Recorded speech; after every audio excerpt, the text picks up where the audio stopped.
Hello, welcome back to the channel. Today, we dive right into how to add comments and feedback to Asana tasks, an essential skill in managing your projects more effectively.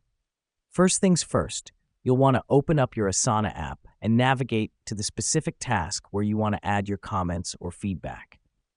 This is crucial because it ensures you're giving feedback in the right place, helping your team identify the context of your comments quickly. Now that we've done that, look at the bottom of the task pane. You'll see a text box that says, "Write a comment." This is where all the magic happens.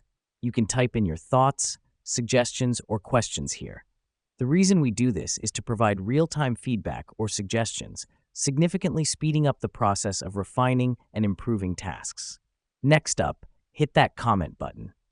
This action sets your feedback live on the task for everyone to see. This helps us because it promotes transparency in our workflow, ensuring everyone is on the same page. Now let me explain why this matters.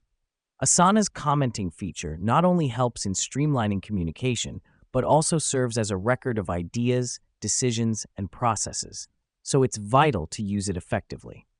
Finally, to make your comments more engaging and expressive, you can also add emojis by clicking on the little smiley icon in the comment box. It's a fun way to add a personal touch to your interactions.